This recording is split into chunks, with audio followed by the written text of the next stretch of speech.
한평생 숱한 만남의 사람이 있고 인연으로 얽혀진 사람들이지만 우리들 마음속에 자리 잡고 있는 분은 우리를 가르쳐 주신 선생님들입니다. 한 어린 소년이 장래에 농부이신 아버지를 따라 농부가 되려고 했습니다. 그런데 마을에서 그는 엔지니어가 일하는 것을 봤습니다. 그는 엔지니어가 되고 싶었습니다. 그 후에 변호사 사무실에 가게 됐고, 변호사가 일하는 모습을 보고 그는 법률가가 되기로 마음을 바꾸었습니다. 그리고 환자를 돌보는 의사를 보게 되었을 때 그는 또다시 목표를 바꾸었습니다. 그 다음 주일에 교회 갔습니다. 설교를 듣던 중에 그는 목사가 되겠다고 결심을 합니다. 그리고 무릎을 꿇고 기도하면서 하나님, 어느 길로 가야 합니까? 하나님의 인도를 기다립니다. 농부, 엔지니어, 법률가, 의사, 그리고 항해사, 목사, 이들 중에 나는 무엇을 위해 태어났습니까? 기도 드리고 있는데 그 안방에서 하나님의 세미한 음성이 들려왔습니다. 너는 그 모두 다 되라. 어떻게 음성이 왔어요? 그거 모두 다 해라. 그 소년은 그런 방법도 있습니까? 그렇게 할 수도 있습니까? 다시 물었는데 음성이 들려왔습니다. 교사가 되면 된다. 그러면 그 교사 밑에 자라는 학생들이 책을 쓰는 사람, 노래를 부르는 사람, 법률가, 의사, 엔지니어, 항해사, 이렇게 많이 배출될 것이다 라는 말입니다. 이 말은 교사나 목자의 중요성을 설명하는 말이기도 합니다. 교육은 돈으로 이루어지는 것도 시설이나 교육 기자재의 현대화로 이루어지는 것도 결코 아닙니다. 선생님에 대한 존경과 마음, 고마움이 교육이 바로 되게 합니다. 선생님에 대한 존경과 고마움이 있을 때 비로소 교육이 출발된다라는 말입니다. 여러분, 스승의 날을 보냈습니다. 이 스승의 날에 꽃 한 송이 받는 것조차 무슨 큰 죄를 짓는 것처럼 취급받는다면 교육을 위한 모든 노력은 아무 의미가 없는 것이 아닐까요? 세계에서 제일 우수한 민족이 어떤 민족인지 아십니까? 유대민족이라고 알려져 있습니다. 유대민족은 세계 여러분 60억 중에 600만 밖에 안 됩니다. 노벨상 수상자가 약 480명에서 500명 가까이, 그 중에 93명, 노벨상 수상자 22%가 유태인입니다. 세계 200대 재벌의 15%가 유대인입니다. 미 의회 정치가들 중에 10%가 유태인입니다. 미국 변호사들 중에 30%가 유태인입니다. 법대, 의대 교수 중에 50%가 유태인이라고 합니다. 언론사, 예술가, 과학, 자 등 각각 분야에서 최고의 두각을 나타내고 있는 민족이 바로 유대 민족이라는 것입니다. 여러분, 좀 의심이 가지 않습니까? 뭐 묻고 싶은 게 없습니까? 세계 600만 밖에 안 되는 인구. 우리나라는 5천만입니다. 노벨상을 어떻게 받았는지 모르지만 한 사람이 받았어. 그런데 유태인은 지금 대구, 경북 인구 이 600만 밖에 안 되는데 어떻게 이렇게 세계 두각을 나타내는 민족이 될 수 있었을까? 이유가 뭘까요?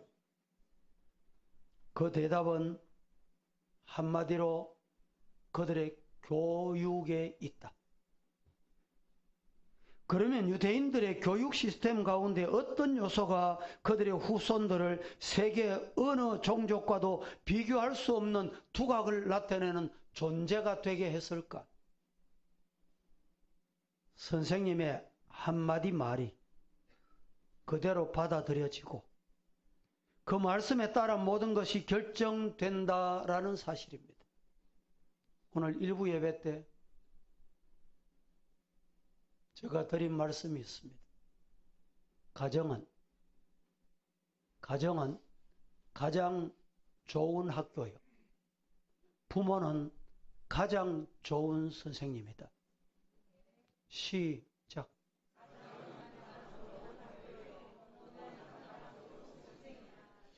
가정이 가장 좋은 학교예요.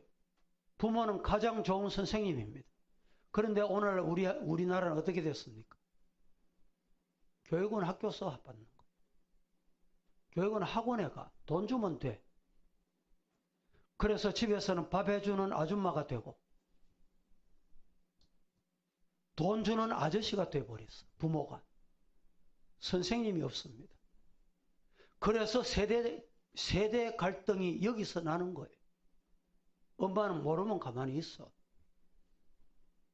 아버지는 세대 너무 꼬리타분해. 이렇게 되는 겁니다. 가정의 학교가 무너지기 때문에 이런 현상이 나는 거예요. 교사의 역할을 바로 못하니까 이렇게 나는 거예요. 선생님의 말씀은 법이 돼야 돼요.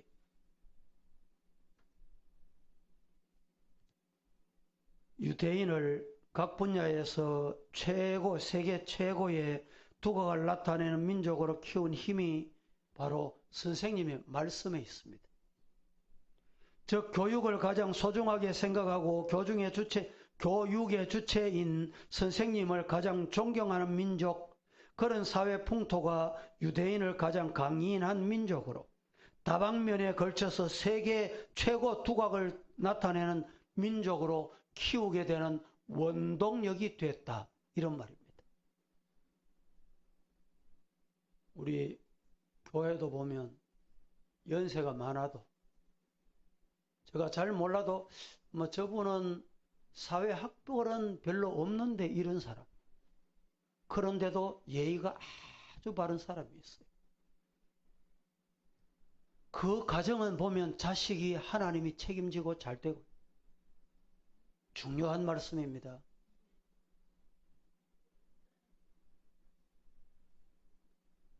여러분들이 탈무드라는 책을 아시지요? 탈무드 책이 권위가 어느 정도인지 압니까? 유대인들에게는 탈무드 책이 성경책에 버금갈 정도의 권위를 가지고 있어요. 이 탈무드를 누가 만드는지 아세요? 유대 나라의 선생님들이 모은 글입니다. 이 선생님들이 모은 글을 그렇게 귀하게 여기고 성경의 권위만큼 그 권위를 인정하는 거예요. 그러니까 그 후손들이 잘 돼. 교회 신앙생활 하는 것도 마찬가지. 교회가 부흥되는 교회는 가만히 보면 여러분 목회자의 권위를 인정해요.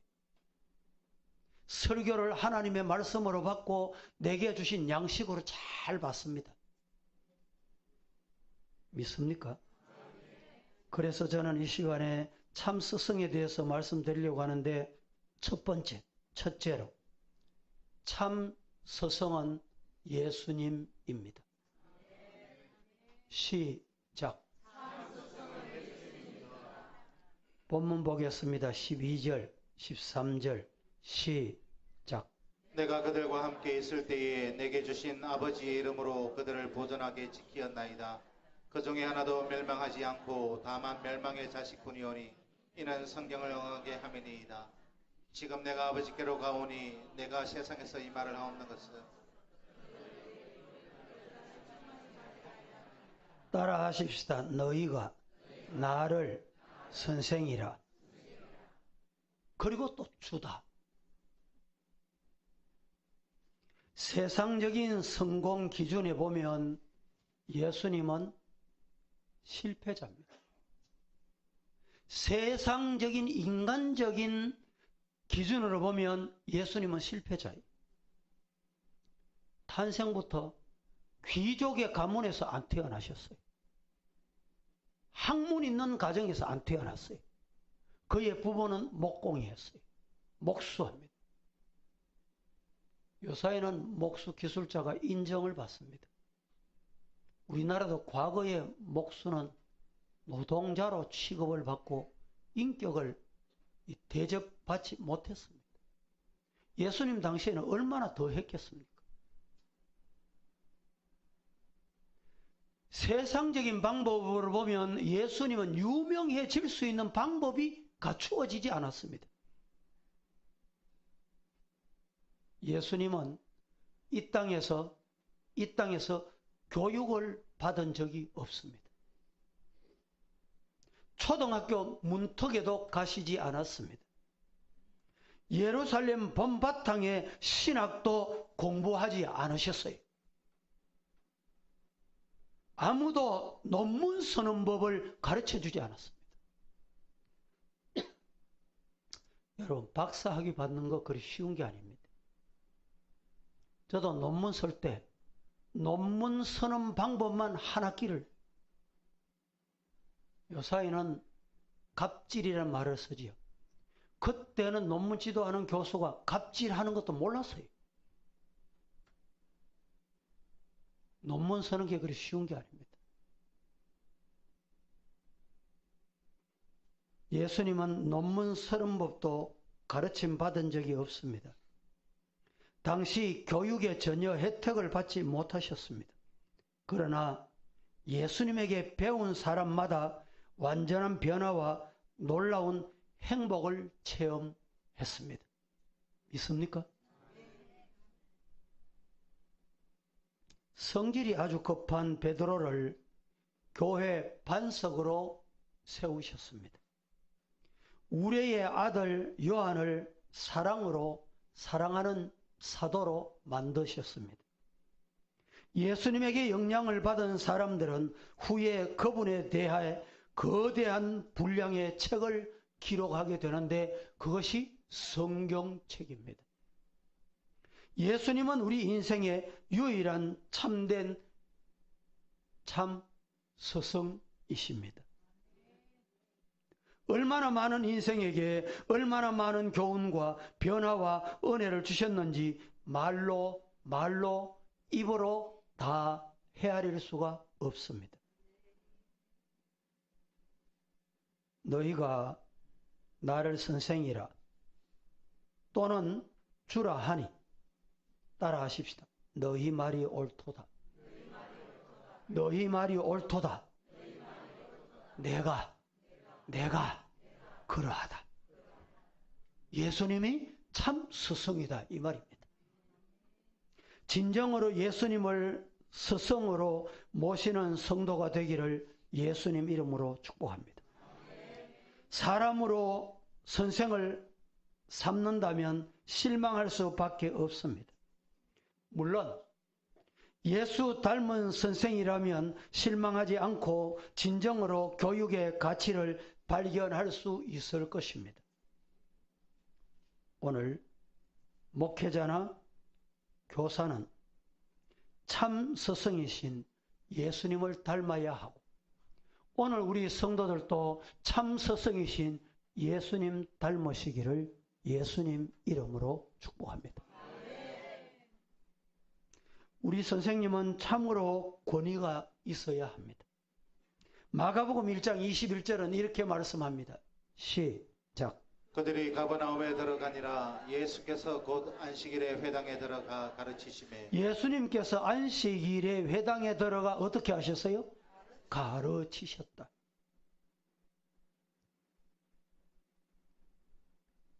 예수님은 가르치는 일에 모든 당시의 바리새인들에게 큰 감동을 주셨고 혀를 차리만큼 모든 사람들에게 공감을 갖게 하셨습니다. 감히 예수님의 가르침을 누가 추종할 수 있었습니까? 추종을 불허하는 기적적인 가르치는 분, 그분이 바로 예수님이십니다.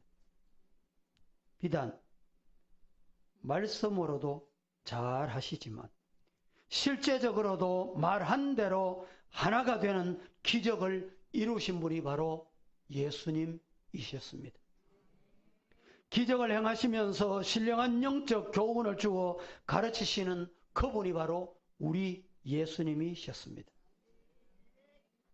예수님은 나인성을 지나가실 때 한 과부의 독자가 죽어 성 밖으로 나가는 상녀를 만나게 됐습니다. 예수님께서는 애통해야 하는 과부를 불쌍히 여기셨습니다. 그래서 예수님께서는 조용히 관이의 손을 얹고 명령하셨습니다.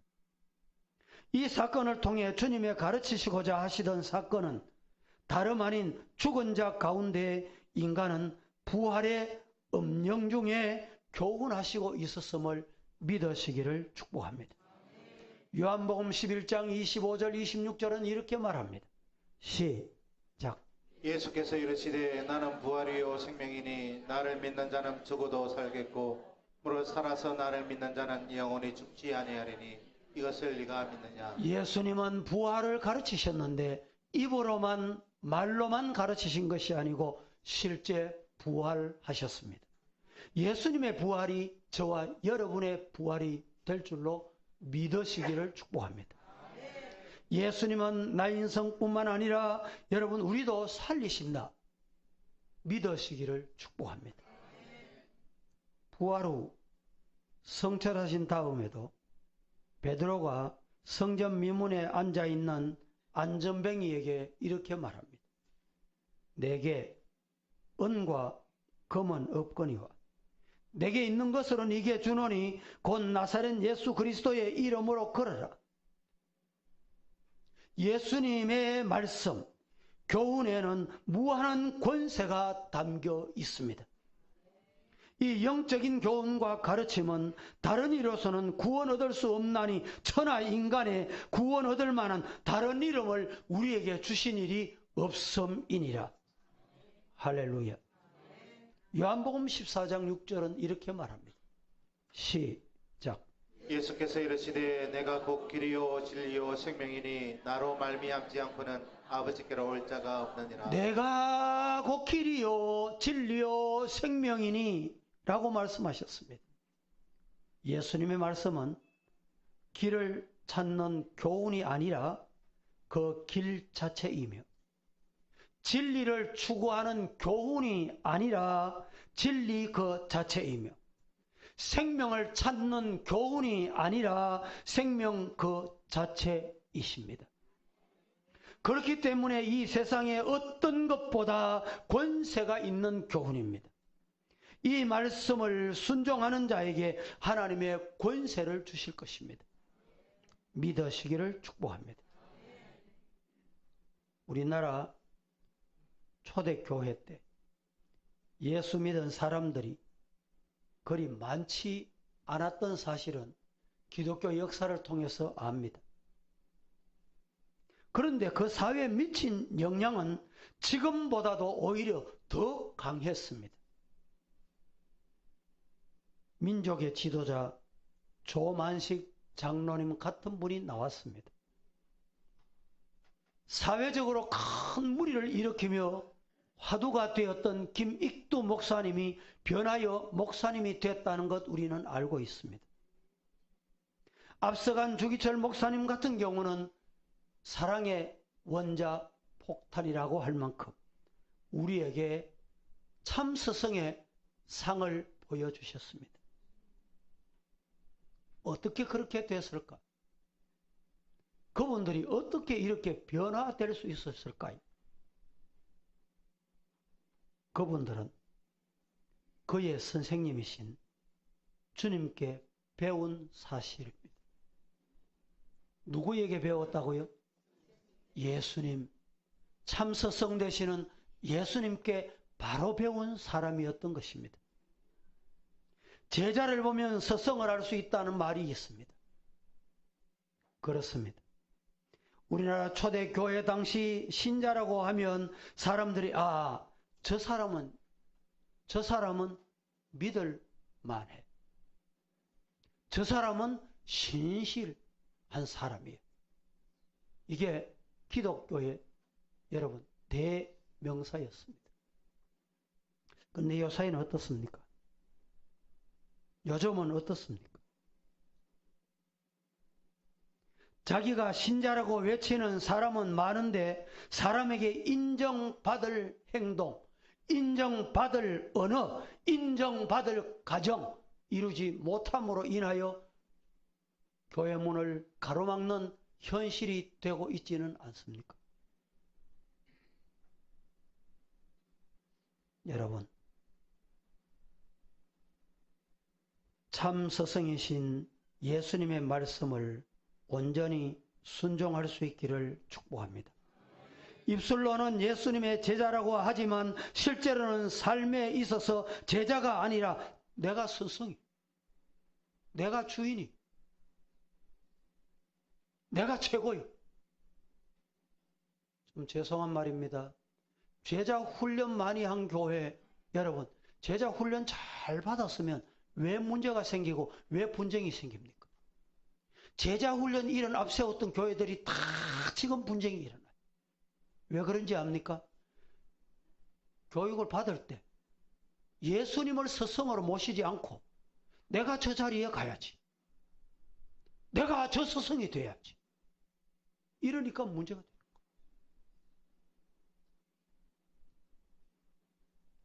두 번째,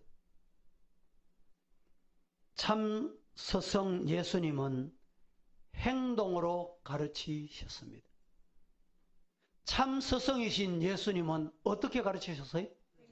예, 다 같이 한번 읽어봅니다. 시작. 참 스승 예수님은 행동으로 가르치셨습니다. 오늘 본문을 보십시다. 14, 5절 시작. 내가 주와 또는 선생이 되어 너희 발을 씻었으니 너희도 서로 발을 씻어주는 것이 옳으니라. 내가 너에게 행한 것 같이 너희도 행하게 하려 하여 본을 보였노라. 너희도 행하게 하도록 하기 위해서 뭘 보여? 본을 보였노라. 주님은 말로만 가르치신 것이 아닙니다. 세족식으로 본을 보여 가르치신 분입니다. 행동으로 옮기신 분입니다. 말하기는 수월하나 행동하기가 그리 수월한 문제가 결코 아닙니다.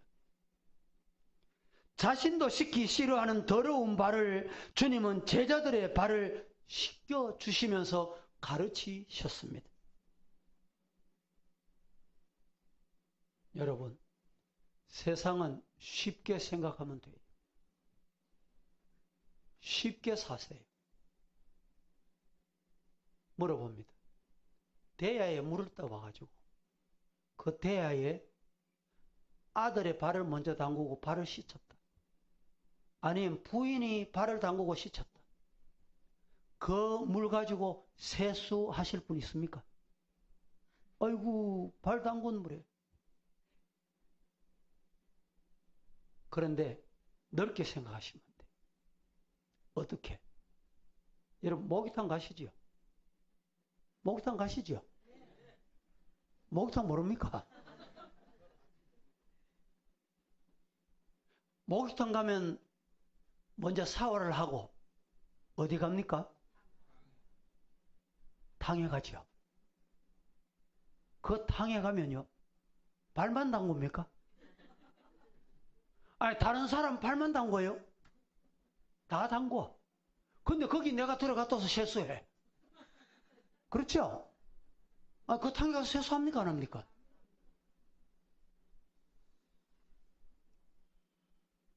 세상을 쉽게 사십시다. 시작. 옆에 분들이 인사 한번 해보이소. 쳐다보고 시작.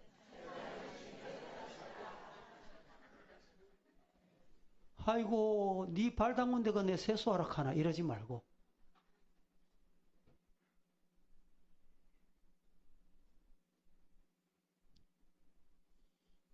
중세 유럽이 낳은 세계 최고의 위대한 예술가가 있습니다. 그 예술가가 누구인지 아십니까? 미켈란젤로입니다. 그를 향해서 많은 사람들이 그는 조각을 위해, 미술을 위해 태어난 사람이라고 이름을 붙여줬습니다. 나이 30대가 되기 전에 피에타, 다비드, 이 상을 조각한 세계적인 조각가입니다. 그가 30대 초반이 되었을 때 황제 줄리우스 2세가 바티칸에 있는 시스틴 성당의 천장에, 그 천장에 그림을 그려라 명령했습니다. 30대가 돼서 그가 바티칸 성당의 천장에 그림을 그리기 시작합니다. 무슨 그림을 그릴까 고민하고 기도하다가 창세기에 나오는 9장면을 나누어서 창세기에 나오는 400명이 넘는 인물을 그 바티칸 성당의 천장에 그리기를 시작합니다. 때로는 기력이 쇠해졌고 시력이 약해지면서 37세가 되었을 때 그 미켈란젤로는 그림을 완성을 합니다. 그 그림 볼 수 있어? 지나가면서. 예. 또 천장 전체를 보실 수 있으면 좋겠다. 몇 년이 걸려서 이 그림을 완성했냐? 7년이 넘도록 그림을 그려서 천장에 거꾸로 매달려서 그림을 그렸습니다. 이 그림을 다 그린 후에 친구들이 이 미켈란젤로가 보니까, 미켈란젤로를 보니까 7년 만에 30대 나이에 영감이 됐어요. 알아볼 수 없을 정도로 늙어버렸어요. 그 천장에 거꾸로 매달려가지고 친구들이 비아냥거리며 말합니다. 그 천장 누가 쳐다본다고? 그 천장 누가 본다고? 대충 하지. 그때 이 미켈란젤로가 유명한 말을 남깁니다. 뭐라고 말한지 압니까? 사람들이 안 볼지라도, 사람들이 안 볼지 모르지만 하나님은 보신다. 시작. 사람들은 보지 않을지 몰라도 하나님은 보신다. 그래서 하나님 의식하면서 그 그림을 7년 동안에 늙은 할아버지가 될 정도로 그렇게 늙어가며 내가 왜 이 그림을 그려? 이런 마음이 그에게는 없었어요. 교회가 힘듭니까? 교회 건축하는데 힘듭니까? 여러분 가정생활 자녀 양육하는데 힘드십니까? 따라하십시다. 하나님 앞에서 하나님이 보신다. 이 마음으로 여러분 오늘부터 작은 일에 임하시기를 주님 이름으로 축복합니다. 이것을 코람데오라고 합니다. 우리나라 말로 신전의식이라고 합니다. 또 다른 말로 제가 사용하는 말 전천후 신앙이라고 합니다. 여러분, 사람이 보든지 보지 않든지 듣든지 듣지 않든지 알든지 모르든지 따라하십시다. 하나님은 보신다. 하나님은 아신다. 그렇게 사시기를 축복합니다. 미켈란젤로는 하나님 중심으로 작업을 하고 친구들을 가르쳤다는 것입니다. 예수님은 수없이 말씀하십니다. 자신이 세상에 온 것이 아니라 자신을 하나님이 보내어 주셨기 때문에 왔다라고 했습니다. 이 말이 무슨 말입니까? 자신이 세상에 온 게 아니라 하나님이 보내서 왔다. 무슨 뜻일까요? 무슨 뜻인지 아세요? 보내신 사람의 뜻대로 살아야 된다는 말이에요. 여러분, 내가 오고 싶어 왔습니까? 하나님 보내서 왔어요. 여러분이 서북에 오고 싶어 왔어요? 하나님이 보내서 왔어요. 그러면 하나님이 보내셨다면 하나님의 뜻에 맞추어 사셔야 합니다. 여러분의 가정, 내가 일구고 싶어 일구었습니까? 하나님이 가정을 일구어 주신 거예요. 그러면 하나님이 일구어 주신 뜻이 있어요.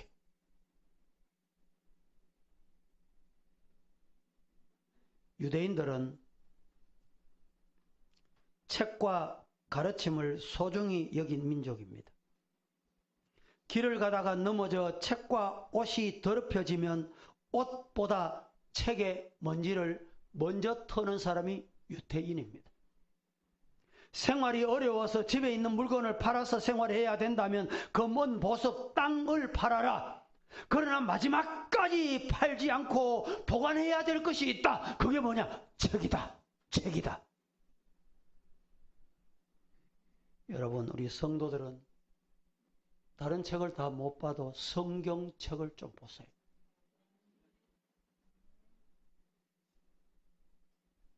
다른 민족들은 왕국, 왕족, 귀족, 사제, 무사들을 귀하게 여기지만 유대인들은 그렇지 않습니다. 유대인들은 누구를 귀하게 여기느냐? 스승을 귀하게 여기. 스승을. 스승을 존경합니다. 묻습니다. 중국 사람이 모이면 뭐가 생겨요? 모릅니까? 음식점이 생겨요. 일본 사람이 모이면 뭐가 생긴지 아세요? 가게가 생겨요. 한국 사람이 세계에 나가면 뭐가 생긴지 아세요? 교회가 생깁니다. 그런데 유태인들이 세계에 흩어지면 모이면 뭘 가장 먼저 만든지 아세요? 학교를 만듭니다. 유태인들은.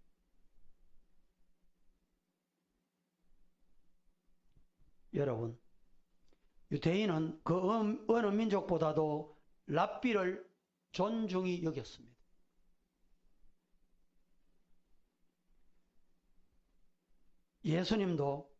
예수님도 랍비로 불리웠습니다. 지금도 우리 교회 그렇지만 과거에 우리 교회 당회원들 장로님이 아버지 같으신 분, 할아버지 같으신 분. 그런데 제가 당회실에 들어가면 아침에 장로님들 쭉 앉아 계시다가 단 한 사람도 없이 다 일어서 주세요. 여러분, 제가 무슨 권위가 있다고 그렇게 일어서겠어요? 그 장로님들이 존귀한 분이에요. 목사의 가르침의 권위를 인정하는 분들이에요.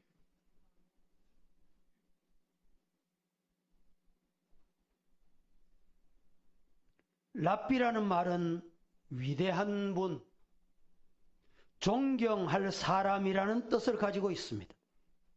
우리 사회에서 가장 존경받는 사람은 정치가도 재력가도 군인도 관료도 아니요 랍비여야 합니다. 가르치는 사람이 존경받는 사회, 그런 정신을 가진 민족이 우수한 민족, 세계를 지배하는 민족이 될 것입니다. 선생님에 대한 고마움과 존경하는 마음이 없이 교육은 이루어지지 않습니다. 교회 교육도 마찬가지. 세 번째, 참 스승 예수님을 따라야 합니다. 다 같이 시작. 요한복음 6장 66절에서 69절까지 말씀을 같이 한번 봉독하겠습니다. 시작. 그때부터 그의 제자 중에서 많은 사람이 떠나가고 다시 그와 함께 다니지 아니하더라. 예수께서 12 제자에게 이르시되 너희도 가려느냐? 시몬 베드로가 대답하되 주여 영생의 말씀이 주께 있사오니 우리가 누구에게로 가오리이까? 우리가 주는 하나님의 거룩하신 자이신 줄 알고 알아사옵나이다. 대접받고 칭찬받고 높은 자리에 있고 큰 소리 치는 위치에 있으면 안 된다, 이런 뜻입니다. 오히려 베풀고 섬기고 발을 씻기는 나의 삶이 되어야 한다, 이런 말입니다. 예수님께서는 우리의 선생과 주가 되신다는 사실을 잊지 마시기를 축복합니다. 그러므로 우리 주님이 보이신 모범을 따라, 뭘 따라? 주님이 보이신 본을 따라, 주님이 보이신 모범을 따라 사시기를 축복합니다. 주일학교 학생들은 미래의 위대한 사람들입니다.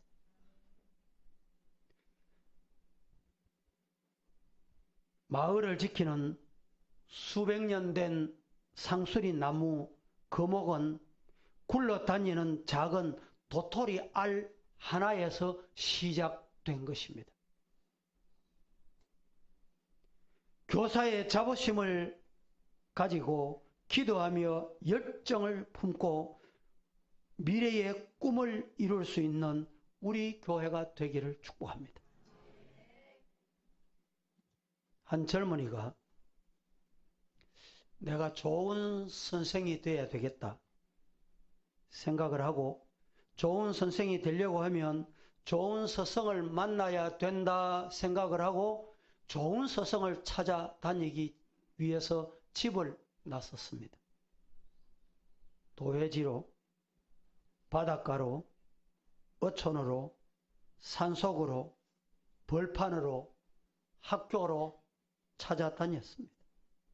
그러다가 너무 지친 나머지 젊은이는 나무 밑에 주저앉았습니다. 물끄러미 청년을 바라보던 노인이 다가와 물었습니다. 젊은이, 무엇을 찾아 그리 헤매고 다니는가? 네, 저를 가르쳐줄 위대한 선생님을 찾습니다. 참 스승을 찾습니다. 그때 노인이 미소를 지으며 이렇게 답합니다. 내가 가르쳐주마. 지금 당장 네 집으로 돌아가거라. 집으로 돌아가면 뛰어나와 나를 맞이하는 사람이 있을 것이다.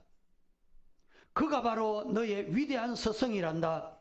청년이 집으로 돌아갔을 때 이 청년을 맞이한 사람은 아버지와 어머니였습니다. 그렇습니다. 따라하십시다. 부모님은 위대한 스승이다. 여러분 묻습니다. 여러분이 위대한 스승이십니까?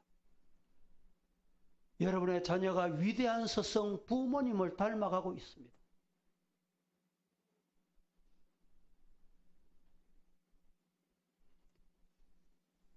부모님은 위대한 스승입니다. 가정은 최고의 학교입니다.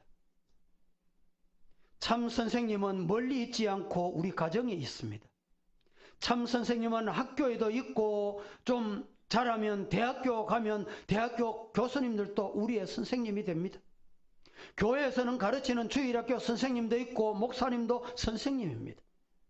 광의적인 면에서는 수없이 많은 것들이 우리의 선생의 역할을 합니다. 진정 위대한 선생은 과연 어떤 사람일까요? 바로 참 스승 예수님이십니다. 행동으로 가르치신 참 스승 예수님, 참 스승 예수님을 따라가는 저와 여러분 되기를 예수님 이름으로 축복합니다. 거룩하신 하나님, 은혜를 감사합니다.